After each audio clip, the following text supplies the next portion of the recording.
the oats have been an amazing ally for me over the years. So I feel so much gratitude for them, for sure. Hello and welcome to the Herbs with Rosalee podcast, a show exploring how herbs heal as medicine, as food, and through nature connection. I'm your host, Rosalee de la Forêt.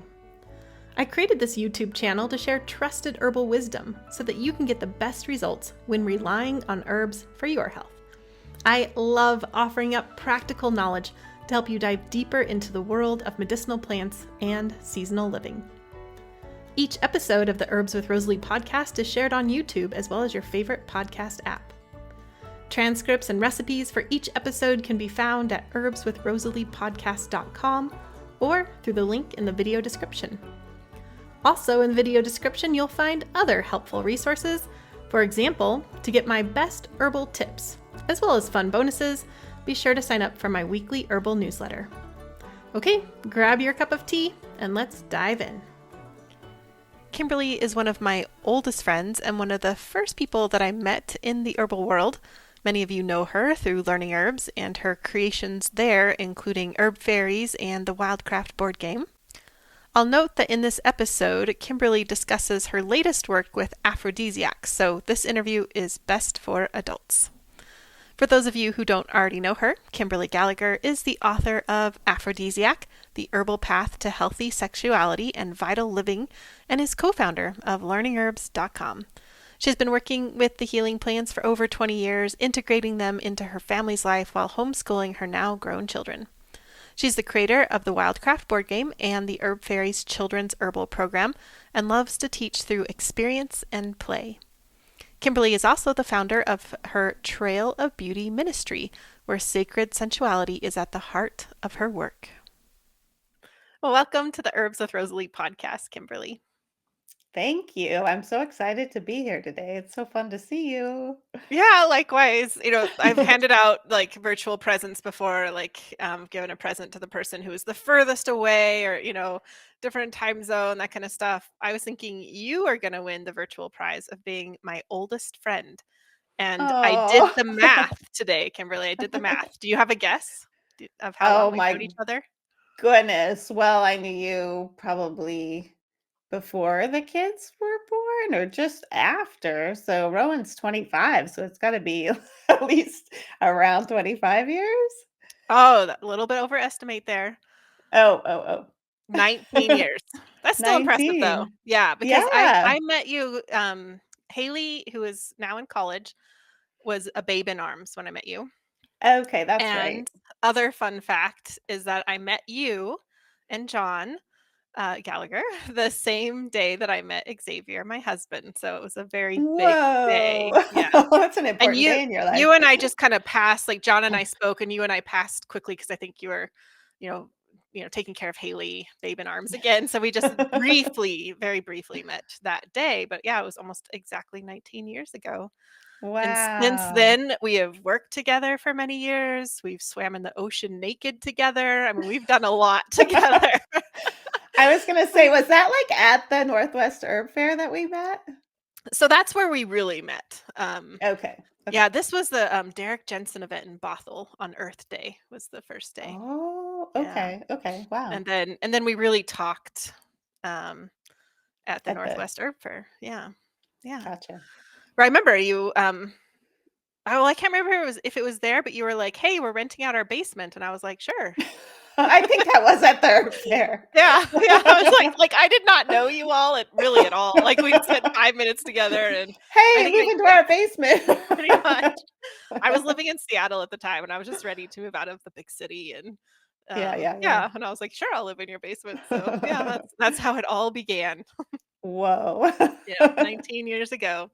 So yeah, we met in April and I moved into your basement on October 1st. So I have a thing for dates. So I just happen to remember all of that. That's so good. I don't have that date memory. Like numbers don't stick in my brain at all. But I feel like you remember events well, and that's what I don't like. Things that actually happened in my life, I don't really remember, but I remember dates. So it's probably better to have the qualitative. Yeah. But yeah, so Mm. 19 years ago was I had already spent a year studying with Earthwalk Northwest. So I was in the very beginning of my herbal journey.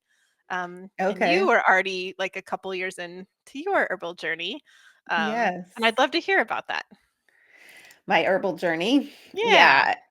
So I was thinking, like, I think my herbal journey, like, probably really started in high school. My Hmm. mom got into herbs and she started putting more herbs into the dinners that she was making. Hmm. And she planted a little herb garden out in the backyard in Arizona. And so I think that was like my first introduction to, like, oh, there's something called herbs and you can put them in your food, you know? Interesting. Yeah, I didn't Um, know that. yeah, yeah, but I think, I trace more my roots as an herbalist to my early relationship with John, my husband. When we started dating, we were both pretty involved with Wilderness Awareness School, and he was really interested in the plant track at that school and learning about the native plants and the edible and medicinal plants in our area. And so, like, we would go out hiking together, and he would be, like, pointing out things along the trail that we could eat, like, "Oh, here's some Oregon grape flowers, try those," or, Hmm. "How about these, little fiddleheads on the bracken ferns?" And I was like, "Oh my gosh, like, you could eat this stuff?" Like, I don't know, I'd been hiking with my family since I was little, but I never knew that you could eat the plants along the trail. That was so fun.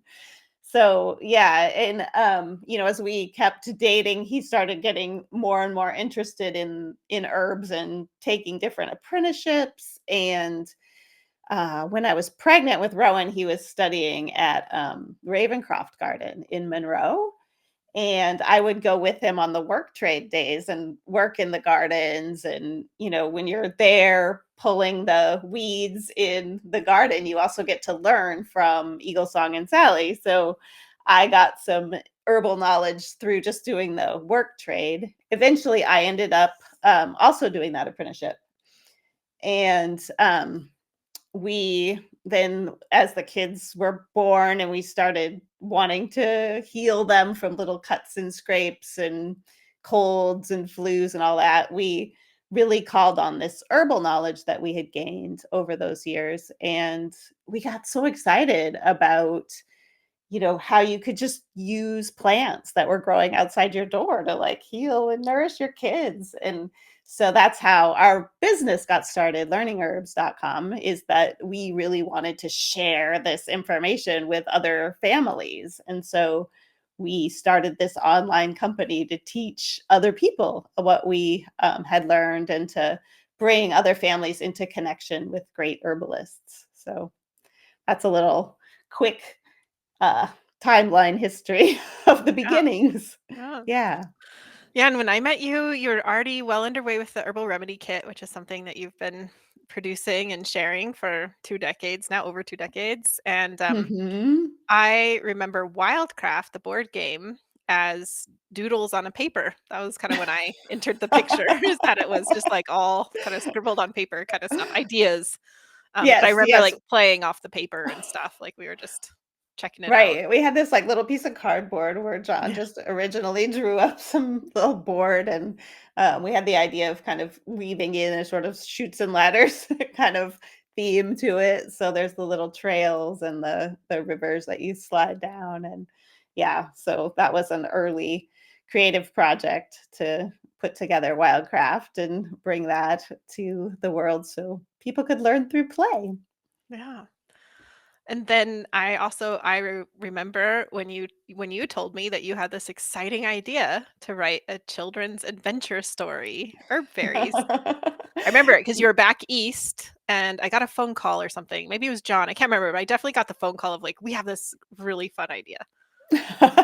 Yeah, I think that John's sister, like, mentioned this to John. She's like, "You should write a series of kids books on, herbs and fairies," because she, like me, she was reading these there's so many, like, fairy stories that you can read to your young kids. And so I had been reading those to Haley, and she had been reading those to her daughter. And she was like, oh my gosh, this would be perfect for you guys. And Mhm. when I first heard the idea, I was actually like, no way, I am not doing that. Like, the last thing the world needs is another series of fairy books.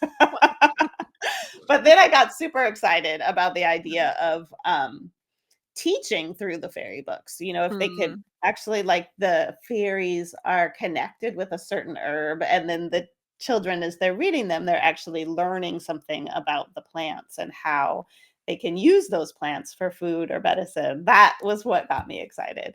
Yeah. And yeah, The so books that are was so fun. great with that teaching by fun element, and, a fun part of Yeah. that for me was that you wrote these stories and you made up all these wonderful treats that the fairies were serving the kids, and then after you made up those stories, I made the recipes. I was like, "Okay, here's what the Yes. recipe is," and that was kind of fun. I'm like I was just, like, told, basically, like, "Here's the recipe," and I'm like, "Okay, I'll come up with a recipe for How that." do I make that? Yeah, and then there's the whole, online learning system with that, and we just recently, this last year, added a whole craft section, so Oh, that's getting built out so that program keeps keeps expanding and growing. growing, and yeah, Oh, the it's such a activity fun books are way. my favorite. Those new activity books you've been doing, those are just yeah, I love those. Yeah, yeah, Yeah. that was fun to do. We did crossword puzzles and, mazes, and yeah, for each book, so it was, yeah, that's just an entertaining project overall. Yeah. Yeah. Yeah. And then we're gonna, like, flash forward a decade, and you wrote a book for grown-ups, I Aphrodisiac. did. I Yeah. wrote a book for grown-ups, look at this. For those of you who Mm. are on video.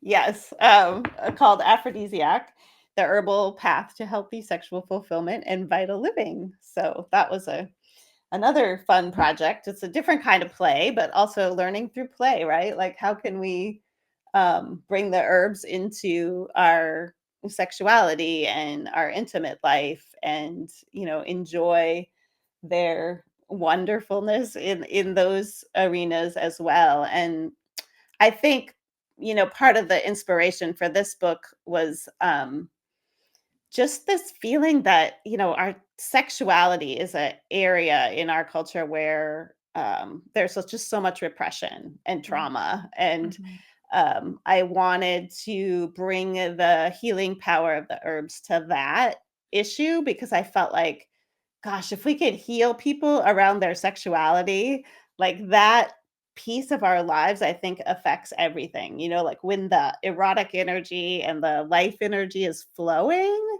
we have so much more energy to be able to bring to our communities, and, we're happier inside. So I was like, this is probably one of the most powerful things that I could do with my time, is to Mm. take on this subject that is just got so much, like, stuff around it, and um, bring my herbal knowledge to it. So Mhm. that was the heart of the inspiration, I think. Yeah, thank you for sharing that. Yeah, it's such a beautiful book, and it's truly a holistic look at sexuality, and I know there's been a couple other books, herbal books about sexuality and even maybe perhaps, like, in the aphrodisiac realm, but I think truly, like, there's still so much of this, like, misunderstanding of, like, what is aphrodisiac, what is holistic health with sexual vitality.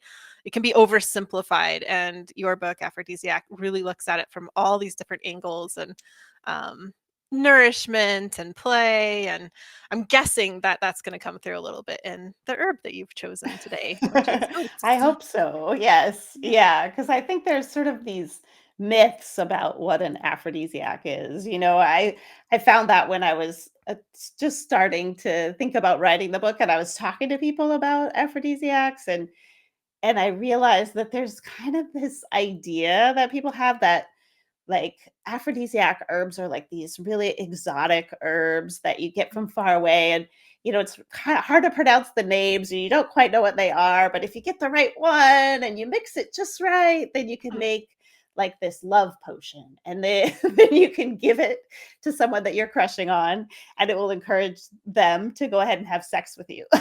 Like, that's kind of the Yikes. Yeah, overarching myth, right? right. And when I started researching, what I really found was like the herbs are so much more powerful if we use them for our own bodies Hmm. and for our own sexual health and our own sexual empowerment. Hmm. And so I kind of like shifted the lens on aphrodisiacs when I was writing the book to be like an aphrodisiac herb is an herb that supports my sexual health and vitality and empowerment. Hmm. Yeah. Well, I'm so glad that you've chose oats to talk about today because when I think about oats, I often think of you because I know it's one of your favorites. And also, whenever I show up at your house, generally, it's after I've been driving for like 6 hours, driving, ferry, all of it. And I show up at your house and you have, no pressure for the future, but in the past, you've always had this glass of milky oats waiting for me, which is just such a beautiful, thoughtful gift. Yeah. So, yeah, I often think of you with milky oats. Yeah, I consume a lot of oats. I do that infusion every day. So just putting an ounce of oat straw mixed with the dried oat tops in a mason jar and pouring boiling water over it. So a quart of water to an ounce of the dried oat straw and tops and steep it for at least 4 hours. So my routine is I like put it on while I'm making breakfast and then around midday I'll strain it and that'll be kind of my drink through the day and yeah, it's just such a beautiful like really hydrating drink for me. I happen to like to drink it iced, and that's one thing about herbal infusions is you can kind of drink them at different temperatures and they have a different taste. And Mhm, some people like to drink them just at room temperature or hot. And different herbs will taste better to different people at different temperatures. So if you're finding you don't like the taste of a certain infusion, I always recommend like try it at a different temperature. Might mhm, actually make a difference. But I started drinking the oats mainly for the calcium content because I had my blood test done and my calcium was low and I didn't really want to add a calcium supplement. And mm, so I started doing the quart of just straight oat infusion every day because I knew that they were high in calcium. So they're also high in other vitamins and minerals. They've got a lot of magnesium and vitamin B and vitamin E. So they're kind of like this multivitamin in a tea. And mhm, whenever we drink a tea, it's a great way to get those nutrients into our body because it's a really easy way for our body to assimilate those vitamins and minerals. So that was my reason for starting this infusion thing. So I'm gonna just have a drink because my voice is getting a little crazy. Glad you have it. I love iced oat straw myself. Oat straw is just so lovely, though. It's, like, easy to love at any temperature for me, personally. But I like what you said, just how it tastes different at different temperatures, because, yeah, there's kinda just a different feel to it as well. I'm Yeah. curious, I don't know if you know this, Kimberly, but so you said that you had blood tests and you had, like, lower calcium and you started drinking, um, the oats every day. Did you ever get another blood test? Did you ever, like, confirm that things were I improving? did, I Yeah? did. I got another blood test just a few months later, and I started drinking the oats, and I also just made sure that I did dark leafy greens in my eggs every morning. Like, I just Mm, added those 2 things, and my calcium levels were just fine on the next blood test, so that awesome, was cool. pretty exciting. Yeah. Yeah, yeah, and the second part to this story is that then I found myself at an herbal fair, like, teaching about aphrodisiac herbs, and I was talking about oats, and I was like, "Oh my goodness, like, I drink this every day. Is that why I'm here teaching about aphrodisiac herbs?" Interesting. Mhm. 'Cause, yeah, I've learned a lot about the aphrodisiac qualities of oats, so Hmm. I have a sense. I always have this feeling as an herbalist that I'm kind of working for the plants, and it's Yeah. like they kinda coyoted me into this place, but here I am. How long do you think it's been that you've been drinking oat infusions? Well, I can tell you probably 26 years, I would say. Wow. Um, not maybe the full quart, like, I would do maybe a mixture of oats and nettles and other things, Mhm, in the past, but yeah, because I started drinking oats when I was pregnant with Rowan, and he's 25 now, so mhm. that was part of, like, my pregnancy nourishment was oats, nettles, alfalfa, red raspberry. That was, like, my pregnancy infusion. I've kept it up all the way through, raising the kids, and they would each have their little herbal infusion. Like, those were just our family's daily multivitamins, so, yeah. Yeah, it's something that, as you know, because I've told you this before, I've deeply admired about you. I just find it so inspiring is that you are very habitual. Like once you commit to something, you are like I'm there all for in. it. Yeah, absolutely. So like for me, like with nourishing infusions, I love them. And I'll go for a while where I have them every day and then a while where I don't. But that yeah, that's not your vibe with those. You're just like you're in it. And I love that. Yes, yes. Well, I have another story about the, oat straw infusion if you'd like that. Absolutely. Yeah, I'm all ears. Yeah, so this takes us a little bit more into the aphrodisiac qualities, and yeah, I just want to say, like, as I start this story, that there's definitely a reason why we have sayings like "sowing your wild oats," like, and I think it's neat that oats are such a common plant because, like I said, we have this idea that aphrodisiac plants are these exotic things from far away, and they're hard to get, and oats are all around us and easy to access. And I think some of the most powerful plants are those ones that grow right around us. And Mhm, so when I was researching the book, I pulled together this group of people and we were experimenting with one plant each month in our bodies and then coming on to a little Zoom meeting and sharing our stories about how that impacted our lives, especially around our sexuality and sensuality. And so there was one couple in the group who decided they were going to take on the infusion, drinking an oat straw infusion every day. And mhm, so they were each doing that. And they'd been married like 15 years at this point, and they were kind of looking for like, how can we bring this spark back into our marriage? And as they were drinking the infusion, what they found was that they were each having these kind of issues around their lovemaking that was keeping them a little bit separate because like she was experiencing quite a bit of vaginal dryness and then he was having these climaxes that were so powerful that they would be painful and so he would be like clenching up mhm. and when they started drinking this infusion every day, both of those issues cleared up. Like Wow. there was a lot more juiciness and the climaxes smoothed out.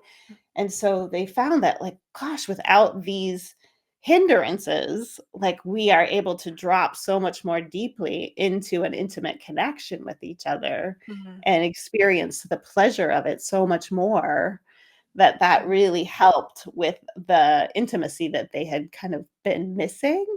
mhm, So that was just such a beautiful story to me of like how these plants can make a difference for people in this arena of sexuality. mhm. Yeah. I love that story 'cause it's funny, like, kind of what you're saying, it's like oats aren't really considered a sexy plant, but that story really tells you, like, it's a very sexy plant, actually. Like, just like you're saying, they're not exotic, they're not hard to pronounce. Pretty much everybody has some oats in their cupboard, that Right, kind of right, thing, but right. Yeah, and they work on this really subtle level, that's one of the things that I love about oats is that they're not, like, in your face kind of plant, right? They're just mm, kinda just quiet in the background, like, doing their thing, so mm, you drink the oat straw infusion, it just kind of, like, settles everything, and kinda takes the edge off of life, it helps calm our nervous systems, and then they're such a nourisher for our reproductive organs and our endocrine system that affects our hormones, which of course affects our sleep and our mood and our sexual function. And so it's really like the daily, regular intake. It's not like, oh, I'm going to go drink this tea and then I'm going to have great sex, right? It's like I'm doing this every day and it's like bringing my reproductive organs back into optimal health. mm, And if my organs are already healthy, then it's just going to help nourish them and keep them in optimal health. So, Mm, it's just such a good routine to integrate, regardless of whether you're, having a issue or you're feeling healthy. Like it's just mhm, so good for, I think, every body mm. to be, um, yeah, It's interesting that they're enjoying the so wonders. enjoyable too, like we were saying, like, I mean, the iced oat straw nourishing infusion, like, people often have a little bit of, like, a hesitancy with nettles. It might take them a while to get used to the strong taste of nettles, but oat straw is just it's just so pleasurable to It's enjoy. yeah, it's got a sweetness to it. It's Mhm, quite lovely. I have had people say though, "Oh, it just tastes like grass. It tastes like I'm mm, drinking a glass full of hay." mm, I'm like, "Well, maybe they're not for every single mm, person, like listen to that. If it doesn't taste good, then maybe that's not the herb for you in this moment." mhm. But you might come back around to it at some point or try it at a different temperature. Yeah. Yeah, yeah, because it's definitely deeply nourishing, so Yeah. And before we started, I noticed that you took a tincture of oats. Yeah.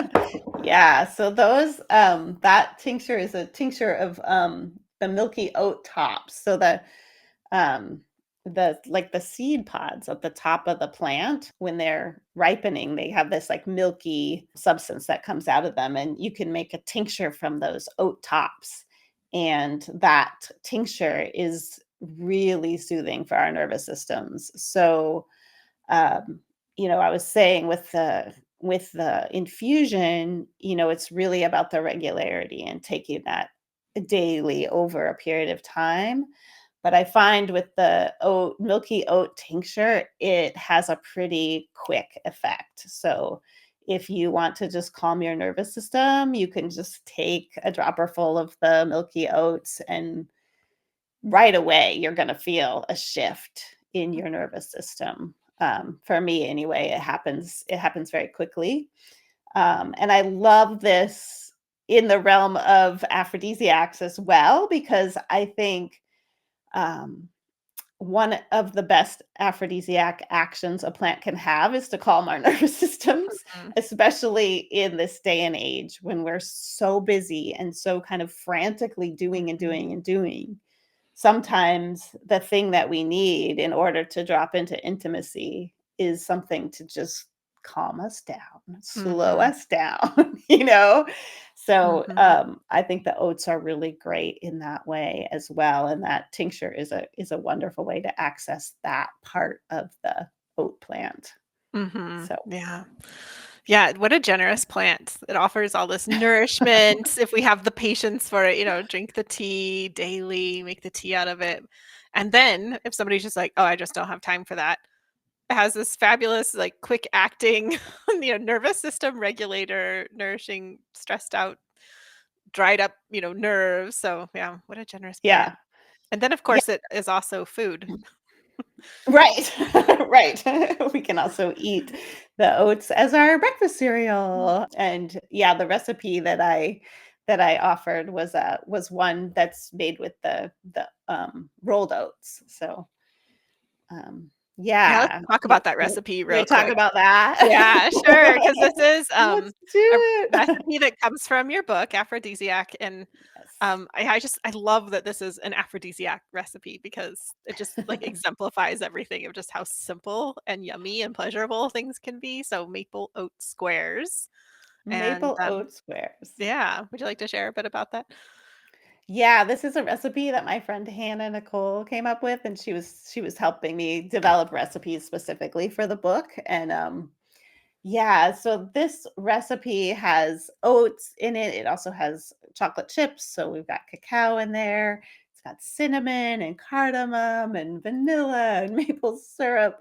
And so there's all these like really delicious ingredients in there. So I think of these maple oat squares as like a gateway to pleasure.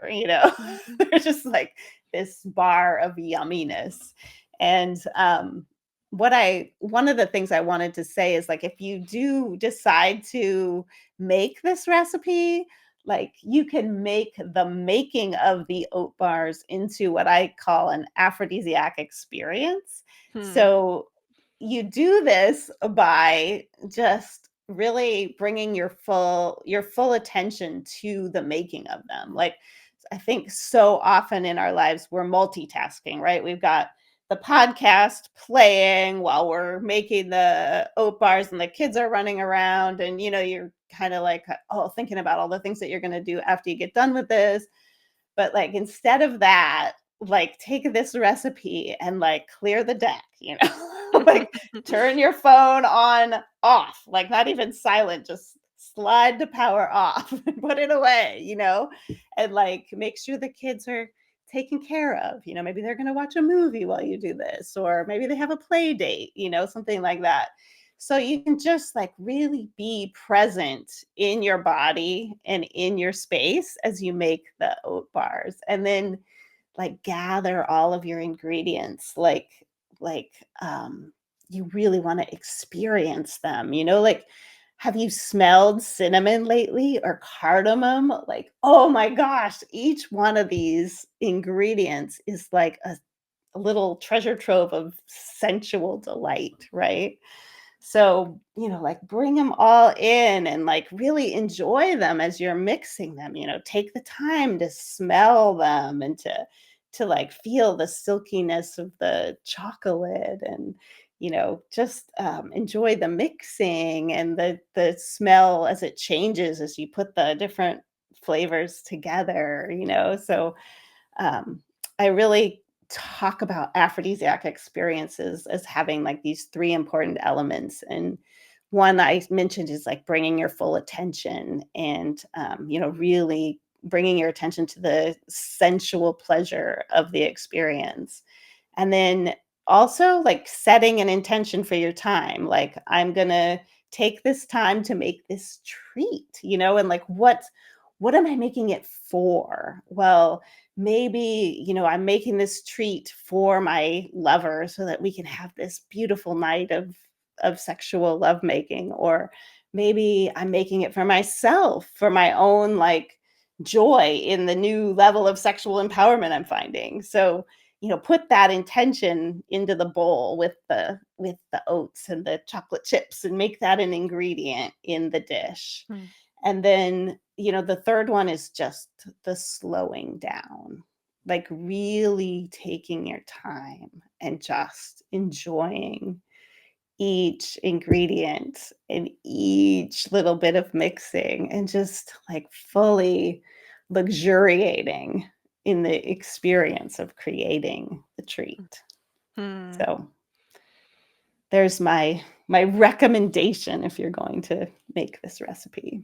That's a wonderful invitation, because how often do we take the time to have the presence and the slowing down in our daily lives? I hope often. I'm not trying to speak for anybody, but Right. I also just kind of know the world we live in, and um, Yeah. you know, it can be more productive centered or harried and busy. So yeah, I love the invitation of, like, yeah, that's the way to do this. Enjoy it. Go slow. Yes. Yes. Yeah, and I have one more great recommendation about how to enjoy the oats, like the breakfast cereal kind of oats, Mm, the rolled oats. You can take those oats and put them in, like, a muslin bag or some kind of mesh bag, and take that bag of oats into the bath with you.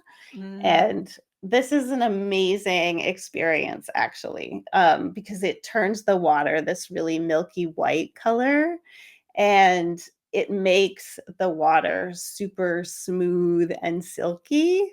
mm, And so, you can get into that water, and that same couple that was drinking the infusion every day, they also did this, like, they were able to get into the bath together, mm. because they had a big enough bathtub. And actually, several of the couples in the group did this. And everybody was like, oh my gosh, that was an amazing experience. Like, just being in that silky water, and like they would take that bag and rub it on each other's bodies, and just like, wow, that's just Mm, so delicious. So that's another one of the actions that I would call an aphrodisiac action that oats has. Is it's demulcent, it's mhm, moistening, and it's mhm, slippery. Those are the kind of environment you want for sexuality, right? mhm, And so that was another experience for them that helped reignite the spark, because that was like a whole different way than they usually experienced intimacy together. It's like mhm, something fun, it was new to do. So like each herb that you explore with gives you this potential for a new experience, mhm, which I think is really great. um and I also love this bath as just like a soothing bath, mhm, because oftentimes when we are in relationship and relating with one another, we'll have these moments where there's a conflict, or where we maybe put ourselves out and then get rejected. So there's these times when we have to deal with hurt feelings or feeling uncomfortable. And this bath is a really wonderful way to soothe yourself when you end up in a situation like that. So, that's another thing that we wouldn't necessarily think of as an aphrodisiac quality of an herb, but it mhm, really is important if you think about the deeper levels of relating and what helps us to relate well. If we can hold ourselves through difficult emotions, we're going to have a much more positive experience in relationship. mhm. So, Again, I'm just really struck with, like, the generosity of oats. I don't know that I've necessarily thought of oats that way, but that just what keeps coming up with for me in this conversation. Now we have this, like, generosity of, like, oats and, as a bath, an herbal bath, and all the possibility there, whether it's creating intimacy or soothing your own nervous system, your own hurts, and yeah, what an amazing plant. I know, it's incredible. Like, each plant has so much to offer. That Mhm, always blows me away, and the oats have been an amazing ally for me over the years, so I feel so much gratitude for them, for sure. mhm. I love that it's like there's this sustained level of love that you have for them too, because 'cause we're talking 26 years of, pretty much almost always having them as a drink every day, and it's like they Right? don't get old. I think that's such a powerful gift or lesson or invitation, we could say, from herbalism, because we do live in this world that loves to, like, use things up and throw them away kinda thing and then jump on to the next thing, and, Mhm. so much of your, love for oats has come from that commitment, this long-term relationship that you have with them. I'm in long-term relationship with my oats. Yeah. Yeah. It's beautiful, Yep. Kimberly. Thank Um, you. do you have other things to share about oats? Those were the main things that I was excited to share about. Wonderful. Yeah. Yeah. Yeah. Wonderful. Well, again, yeah, what a generous plant. And thank you for sharing about food and bath and tincture and tea. Yeah, there's just so many fun possibilities. And thank you for this fabulous, yummy recipe for maple oat squares, too. Yeah, I hope you enjoy making it and tasting it. They're also incredibly delicious. So, as Yeah. you eat them, enjoy like, breaking them apart and watching the melty chocolate. There's so much sensuality in those bars. Love it. Well, Kimberly, you are a woman of many projects. We've already talked about some of them. And I know you have an exciting project on the horizon. I'm excited for you to share about that. Oh, yes, I do. So I'm very excited because since the book came out, I've been thinking it would be wonderful to teach a little online course that goes along with the book. And so it's finally in its final stages, and I'm planning to teach a 10-week facilitated exploration in the fall. So it's going to be called Herbal Secrets for Intimacy. Mm. And yeah, I have a little page that gives you some teasers about it that you can take a look at on my Trail of Beauty site. So trailofbeauty.org.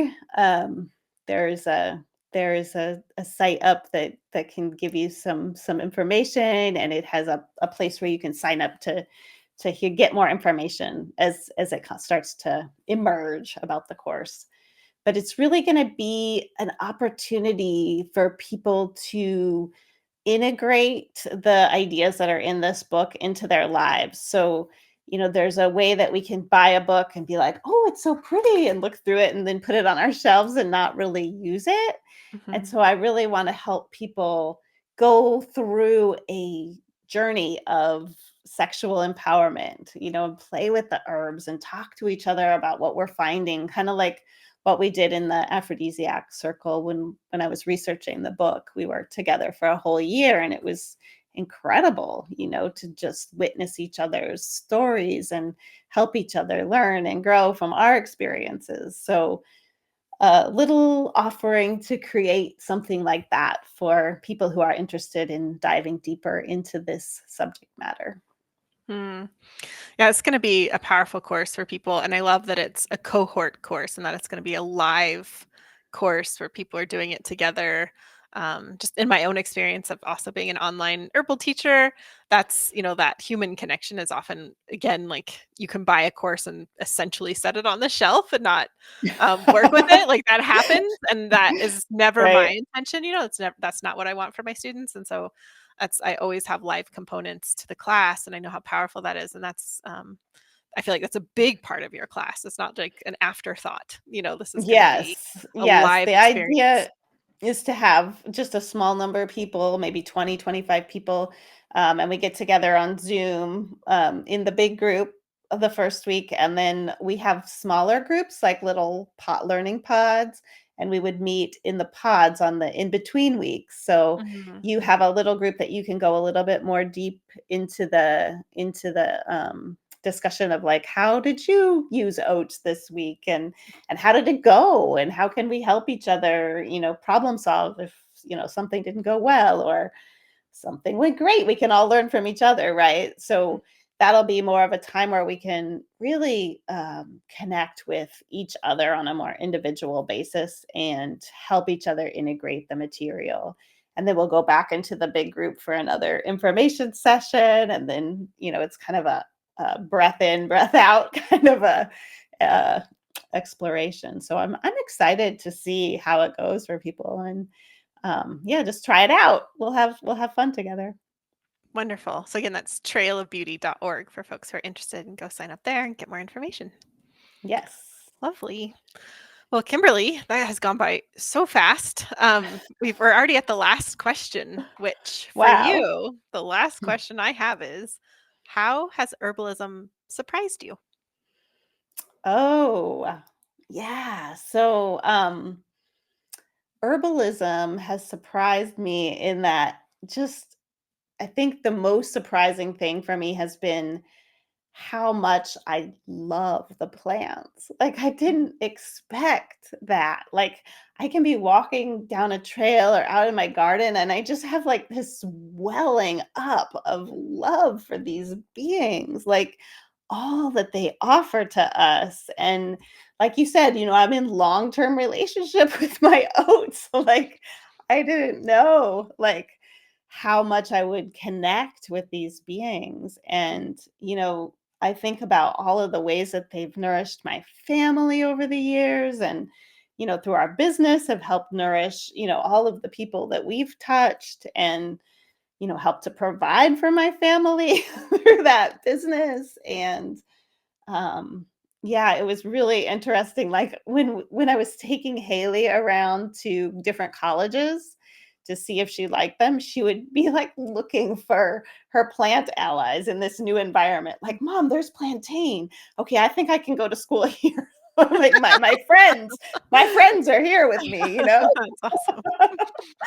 So they become friends, and I didn't know that that was going to happen when I Mm, started as an herbalist. And then I think, doing the aphrodisiac project really took it to a new level, because I invited them into my intimate life too. Mhm. So just that love has grown so much over the years, and yeah, yeah, it's so deep. Yeah. Oh, it's a beautiful sharing of surprise, Kimberly. Thank you very much. And thanks for Yeah. being here. Thanks for sharing your love of oats with us. And I'm inspired to go make my oat infusion. I will definitely think of you as I sip on it. Awesome. Yeah. Thank you so much for having me. It's been really fun to talk with you, and I'm so grateful to get to share with your audience. Thanks, Kimberly. Thanks for being here. Don't forget to head over to the show notes at herbswithrosaliepodcast.com to download your beautifully illustrated recipe card and to get a transcript of this show. There, you'll also be able to sign up for my weekly newsletter, which is the best way to stay in touch with me. And you can visit more of Kimberly's offerings at trailofbeauty.org. If you'd like more herbal episodes to come your way, then one of the best ways to support this podcast is by subscribing on YouTube or your favorite podcast app. I deeply believe that this world needs more herbalists and plant-centered folks, and I'm so glad that you're here as part of this herbal community. Also, a big round of thanks to the people all over the world who make this podcast happen week to week. Nicole Paul is the project manager who oversees the whole operation, from guest outreach to writing show notes to actually uploading each episode and so many other things I don't even know. She really holds this whole thing together. Francesca is our fabulous video and audio editor. She not only makes listening more pleasant, she also adds beauty to the YouTube videos with plant images and video overlays. Tatiana Rusakova is the botanical illustrator who creates gorgeous plant and recipe illustrations for us. I love them. I know that you do too. Christy edits the recipe cards, and then Jenny creates them as well as the thumbnail images for YouTube. Michelle is the tech wizard behind the scenes, and Karen is our student services coordinator and customer support. For those of you who like to read along, Jennifer is who creates the transcripts each week. Xavier, my handsome French husband, is the cameraman and website IT guy. It takes an herbal village to make it all happen, including you. One of the best ways to retain and fully understand something you've just learned is to share it in your own words. With that in mind, I invite you to share your takeaways with me and the entire Herbs with Rosalie community. You can leave comments on my YouTube channel, on the herbswithrosaliepodcast.com show notes page, or simply hit reply to my Wednesday email. I read every comment that comes in, and I'm excited to hear your herbal thoughts on oats. Okay, you've lasted to the very end of the show, which means you get a gold star. And this herbal tidbit. Well, those of you who know me well know that I love to read, and my favorite genre is Scottish historical fiction. I know that's very specific, but that's my favorite.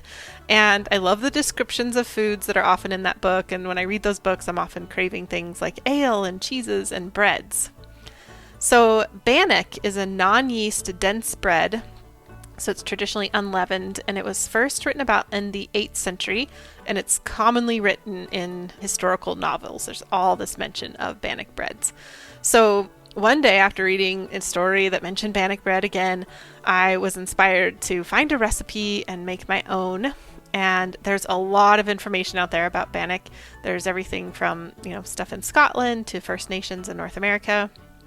So I found all sorts of recipes, but nothing that I wanted to make exactly. So I came up with my own recipe, which is by no means traditional, but it's super simple to make and it's really delicious. And of course, I can't help but add herbs to it as well. You might be wondering, why is Rosalie talking about bannock bread in this herbal tidbit? Well, the bread is made largely of oats, so it's really like an oat bread. And it's really hearty. Again, it just takes minutes to prepare, and then it cooks up really easily. It's really good warm, straight out of the oven. Really great with a little bit of butter. You could add your favorite jam or preserves. And it was made traditionally with all sorts of different flours, depending on season and what was available. Again, my version uses lots of oats. So you can visit the link in the show notes to get access to this simple recipe. Enjoy your oats.